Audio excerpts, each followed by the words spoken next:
The R90S is an icon. It comes actually from a time where bikers were rebels. It's a cool bike from the 70s, and the bike has a real great soul. It was the first bike which had a designer working on it, and we decided to bring out this old jewel and recut it in a way that nobody expected from BMW Motorrad. We were looking for a partner with the right spirit and knowledge how to build a high-performance bike.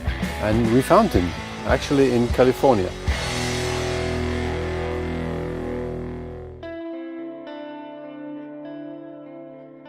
I grew up in Long Beach in Southern California, and I think that the culture I was surrounded with has a big influence on me today. Motorcycles are a huge part of my life. It's really how I express who I am and what I'm about. It seems that no matter what I look at, it has an influence. And when BMW approached us to do the R90S homage project, I was really excited about it, but at the same time, I was also very curious as to where we would start and where they wanted us to finish up. I mean, the biggest challenge was we needed to convince Roland Sands to build this bike for us. I thought of bringing over some sketches to him, but then we got to bring him a prototype of this bike. 1 week later, we were there in California with a bike, and he just started doing burnouts in the yards, and then he came back and his eyes were just beaming, and that was it. It was just such a spectacular, crazy moment in this project. With what BMW has going on, it's like a whole new level of design, and we're looking at incredibly reliable bikes paired with beautiful function and form.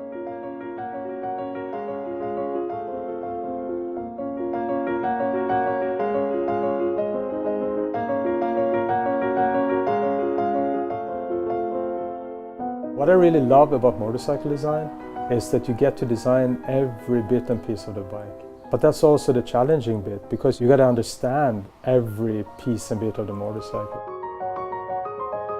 When you're working on a motor, you got to know what goes on inside of it, otherwise you can't really design it in an honest way.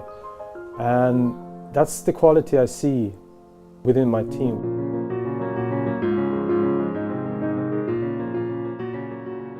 What I think is interesting with this motorcycle, somehow it also reflects the spirit in the design studio. Because a lot of people out there, they think that we're like these super clean-cut guys running around in white lab coats and, working on computers that creates motorcycles in a magical kind of way. Yeah, on one hand it might be true, right? We're a very high-tech company. On the other hand, we're really a bunch of garage rats. And guys are welding and grinding and getting dirty. And this combination, I think, is just the coolest thing, right?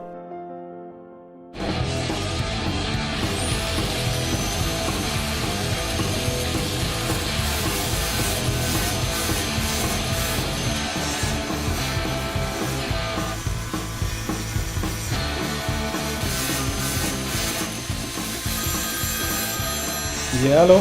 Hola, what's happening? Hey, Roland, you sent me a picture of the frame for the instruments. It's such a killer part. We got that part back, man, and it's perfect. Like, it's really lightweight. When people think about BMW, they usually think about precision and function, which is also correct. I mean, we're always at the cutting edge, pushing innovation. That's our thing.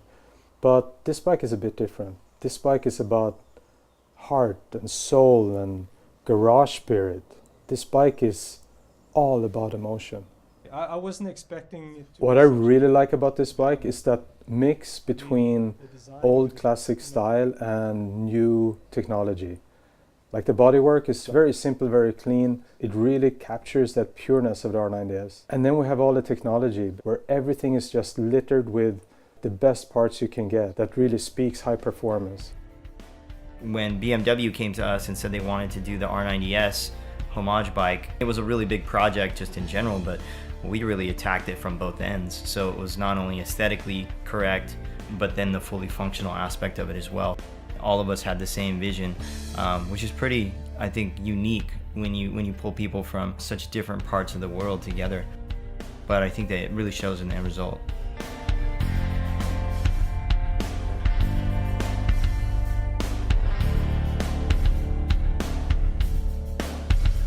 I think for me, a motorcycle is easily the purest execution of an idea, it's all exposed, you know? The engine's all out there. Every mechanical piece is exposed to the world, and you really can't hide bad design with a motorcycle. It's all right there. I really get a lot of satisfaction out of making that work.